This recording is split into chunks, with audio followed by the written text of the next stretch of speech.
कर जंग के बीच खौफनाक साजिश का कच्चा चिट्ठा लेकर हाजिर हूं मैं प्रशांत जुरहे। क्या रूस यूक्रेन जंग में एक बार फिर से राष्ट्रपति ट्रंप ने यू टर्न ले लिया है?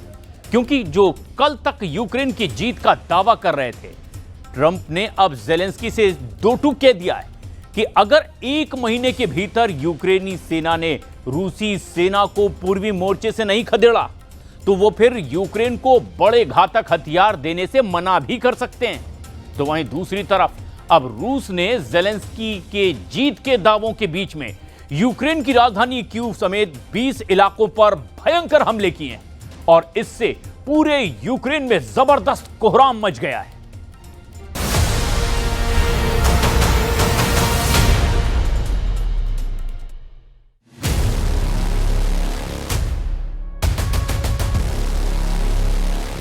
Приготовиться.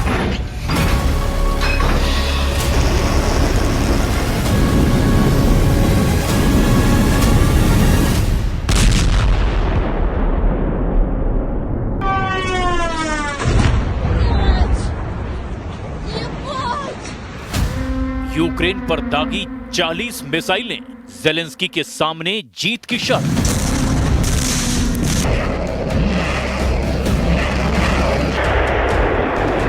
रूस यूक्रेन जंग में बड़ी विचित्र स्थिति बन गई है।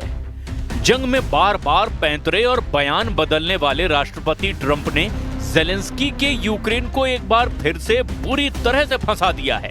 दावा किया जा रहा है कि ट्रंप ने जेलेंस्की के सामने शर्त रख दी है कि अगर वो अगले 30 दिन में नेटो के हथियारों की मदद से रूस को पूर्वी मोर्चे से खदेड़ देते हैं तो अमेरिका यूक्रेन को न सिर्फ लंबी दूरी की घातक क्रूज मिसाइल टॉम हॉक देगा, बल्कि ऐसे हथियार भी यूक्रेन को मिल जाएंगे जिनके दम पर पुतिन के मॉस्को को यूक्रेन तबाह कर सकता है। अब हैरानी की बात तो ये है कि सिर्फ 72 घंटे पहले ट्रंप ने बयान दिया था कि यूक्रेन रूस से अपनी जमीन जीतने के करीब है और रूस को यूक्रेन युद्ध बहुत भारी पड़ रहा है।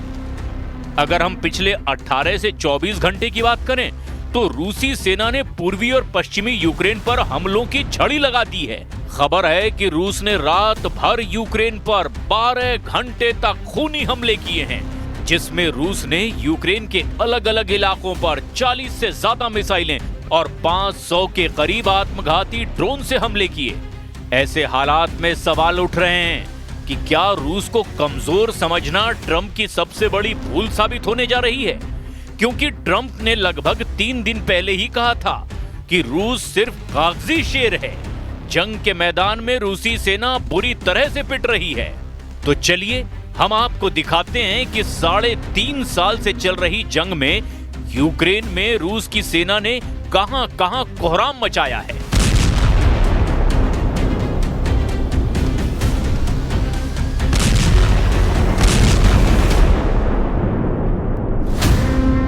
जंग के 1312 दिन, 40 मिसाइलें, 500 ड्रोन से हमले।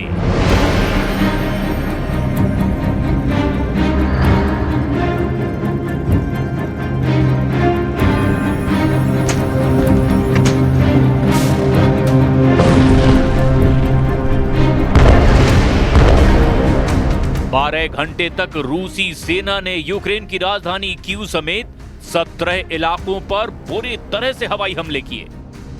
हम आपको इस खबर की पूरी डिटेल बताएंगे, लेकिन पहले आप ये जान लीजिए कि एक हफ्ते में रूसी सेना ने यूक्रेन को कितना तगड़ा नुकसान पहुंचाया है।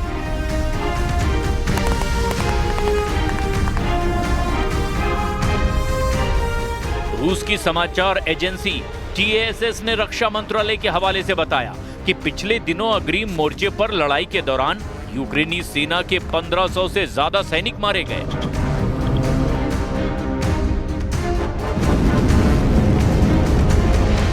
हालांकि यूक्रेन ने इस दावे की पुष्टि नहीं की। यूक्रेनी सशस्त्र बलों के जनरल स्टाफ ने इतना जरूर माना कि पिछले दिन रूस ने अनुमानित 1020 सैनिकों के साथ साथ 360 मानव रहित हवाई वाहनों और 36 तोपखाना प्रणालियों को भी खो दिया है।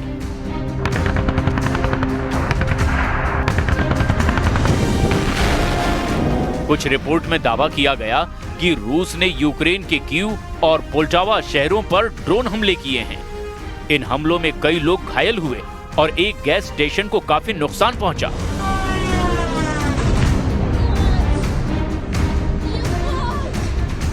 इधर यूक्रेनी राष्ट्रपति व्लादिमीर ज़ेलेंस्की ने भी माना कि रूस ने सितंबर में अब तक यूक्रेन के खिलाफ 4000 से ज्यादा ड्रोन और लगभग 230 मिसाइलें दागी है। ज़ेलेंस्की ने रूस के इन हमलों को हवाई आतंकवादी अभियान बताया, जबकि दूसरी तरफ रूस ने दावा किया कि उसने पिछले 24 घंटे में 357 यूक्रेनी ड्रोनों को ब्लैक सी के ऊपर मार गिराया है। अब आप ये भी जान लीजिए कि रूस ने पिछले 12 घंटे में यूक्रेन में कहां-कहां और कितने हमले किए।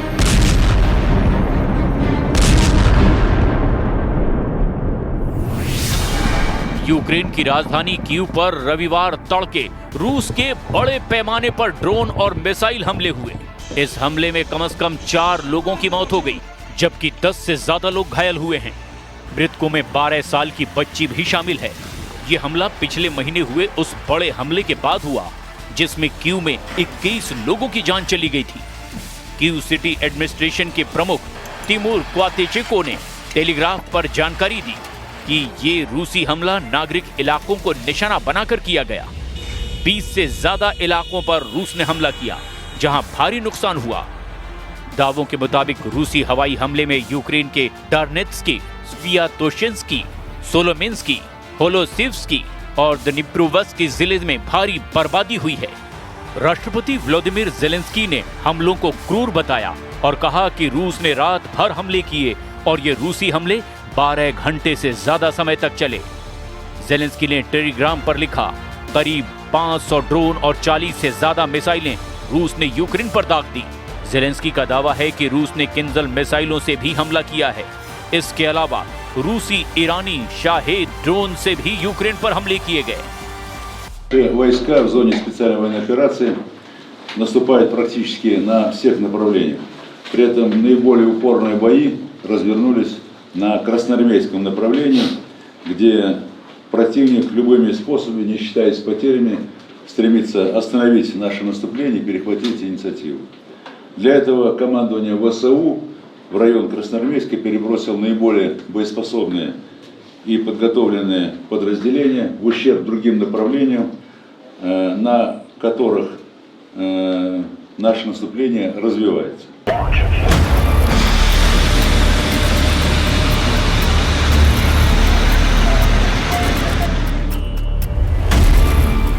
इधर खबरों में दावा किया गया कि यूक्रेन के राष्ट्रपति ज़ेलेंस्की ने अमेरिका के प्रेसिडेंट ट्रंप से अमेरिकी क्रूज मिसाइल टॉम हॉक की मांग की है।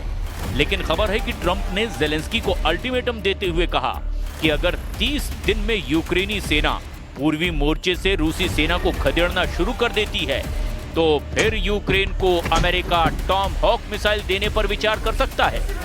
ट्रंप ने ज़ेलेंस्की के सामने ऐसी शर्त रख दी है जिसे पूरा करना ज़ेलेंस्की के लिए जरा भी आसान नहीं है। पूर्वी यूक्रेन के लगभग 19% इलाके पर रूसी सेना का जबरदस्त कब्जा है। कुल मिलाकर रूस ने यूक्रेन के 27% इलाके को भयंकर हमलों के दम पर छीन लिया है। ऐसे में सवाल ये उठता है कि रूस ने जिस मोर्चे पर मजबूत पकड़ बना ली है, उन मोर्चों को यूक्रेनी सेना क्या रूसी सेना से वापस छीन पाएगी? वॉर एक्सपर्ट साफ कहते हैं कि रूस ने जिन मोर्चों पर यूक्रेन में कब्जा किया है, जहां रूस ने 3 टायर सिस्टम का इस्तेमाल किया है, उसे तोड़ना अब यूक्रेनी सेना के बस की बात नहीं है।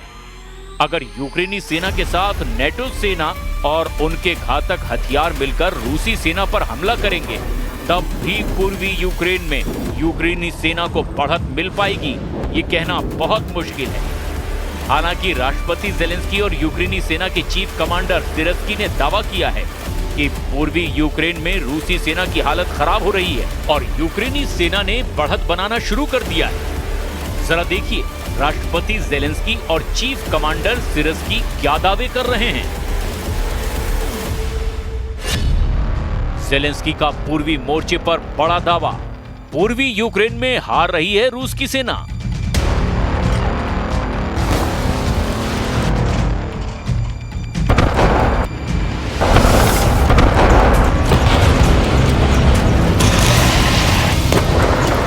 यूक्रेनी सेना के प्रमुख जनरल ओलेक्सांद्र सिरस्की ने यूक्रेन के पूर्वी मोर्चे पर चल रही भीषण जंग को लेकर कई दावे किए हैं। यूक्रेनी सेना के चीफ ओलेक्सांद्र सिरस्की का दावा है कि इस वक्त यूक्रेनी सेना और रूसी सेना 190 से लेकर 210 मोर्चों पर भीषण जंग कर रहे हैं, जबकि यूक्रेनी राष्ट्रपति व्लादिमीर ज़ेलेंस्की ने सोशल मीडिया प्लेटफॉर्म एक्स पर लिखा, रूसी सेना की हालत खराब है और वो यूक्रेन के सुमय, नोवोपाव्लिवका, पोक्रोवस्क और ज़ापोरेजिया में पिछड़ने लगे हैं। यूक्रेन के राष्ट्रपति व्लादिमीर ज़ेलेंस्की और शीर्ष सैन्य अधिकारियों ने कहा कि युद्ध के मोर्चे पर रूसी सेना की आक्रामकता कमजोर पड़ रही है। 2025 में उसे भारी नुकसान हुआ है। वहीं यूक्रेनी सेना के चीफ ओलेक्सांद्र सिरस्की ने कहा है कि उत्तर और उत्तर पूर्व में सुमे और खार्किव क्षेत्रों में एक बफर जोन बनाने, पोक्रोवस्क पर कब्जा करने और पूरे डोनेस्क क्षेत्र पर कब्जा करने की रूसी योजनाएं पूरी तरह से फेल हो गई हैं। अगस्त 2025 में डोब्रोपिलिया के पास में रूसी सफलता के बारे में बोलते हुए ओलेक्सांद्र सिरस्की ने कहा, यूक्रेन ने काजेनी टोरेट्स नदी के किनारे रूसी सेना को एक जाल में फंसा दिया। गर्मियों की शुरुआत से ही रूसी एक ऐसी रणनीति के साथ हमला कर रहे थे जिसे रूसियों ने ही 1000 कट कहा था। बड़ी संख्या में छोटे पैदल सैनिक भी हमले में शामिल थे, लेकिन यह रूसी हमला नाकाम साबित हो रहा है। यूक्रेनी सेना के चीफ ओलेक्सांद्र सिरस्की का दावा है कि अब सक्रिय मोर्चे 1250 किलोमीटर में फैले हैं, जहां 7,12,000 से ज्यादा रूसी सैनिक यूक्रेनी सेना के साथ जंग कर रहे हैं। Соприкосновение свыше 700 тысяч человек находится. Поэтому среди этих людей надо выбирать. Надо выбирать тех, которые хотят и склонны именно к такому виду деятельности. Вот, я не говорю, что... Степени боевой готовности. Приготовиться к местным действиям.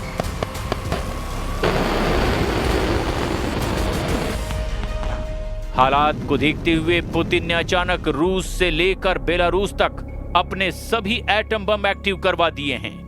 रूस की परमाणु मिसाइलें, परमाणु बम वर्षक और परमाणु पनडुब्बी पूरी तरह से हमला करने के लिए तैयार हो चुकी हैं। रूस के विदेश मंत्री सर्गेई लावरोव यूक्रेन के साथ साथ नेटो को भी युद्ध की सीधी धमकी दे चुके हैं।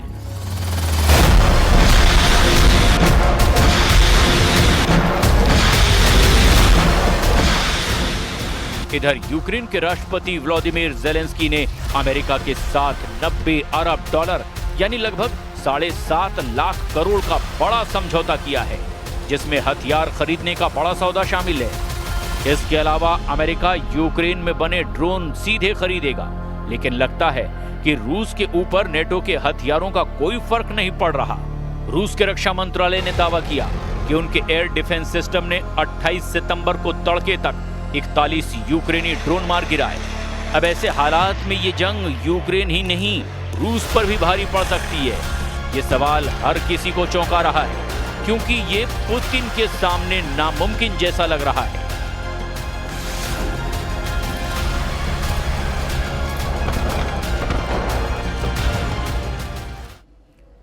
बेंजामिन नेतन्याहू के सामने अब एक बड़ा संकट खड़ा हो गया है।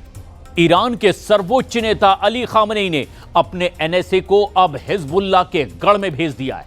हिजबुल्लाह का गढ़ यानी लेबनान की राजधानी बेरूत, और बेरूत से जो 3 बातें निकलकर सामने आ रही है उसे लेकर व्हाइट हाउस तक हड़कंप मच गया है।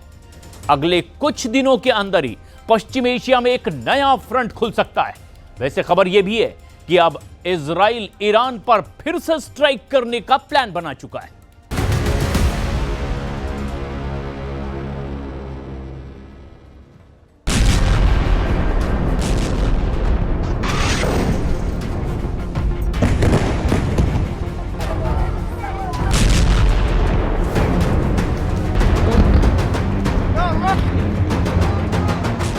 जब गाजा में बम फट रहे थे, जब गाजा पर बंकर बस्टर गिर रहे थे, इसी दौरान 24 घंटे के भीतर ही इजराइल ईरान के बीच बहुत बड़ा उलटफेर हो गया। ईरान ने इजराइल के खिलाफ हिजबुल्लाह को फिर से सुपर एक्टिव कर दिया। हसन नसरल्ला की बरसी पर ईरान के राष्ट्रीय सुरक्षा परिषद के सचिव अली लारिजानी पहुंच गए लेबनान। लारिजानी ने बेरूत पहुंचकर साबित कर दिया कि ईरान हिजबुल्लाह के साथ खड़ा है। हसन नसरल्ला के बेटे जवाद नसरल्ला यानी जूनियर नसरल्ला ने भी कह दिया है कि हिजबुल्लाह हथियार नहीं डालेगा, यानी इजराइल को टक्कर मिलती रहेगी।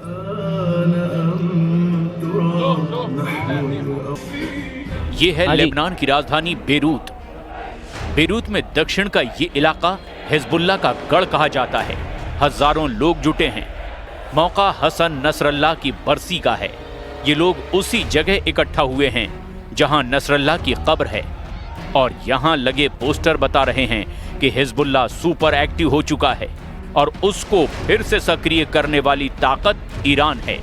नसरल्लाह की बरसी पर हिजबुल्लाह के मौजूदा चीफ नईम कासिम का वीडियो संदेश दिखाया गया। नईम कासिम ने साफ साफ कह दिया कि हिजबुल्लाह जंग के लिए तैयार है।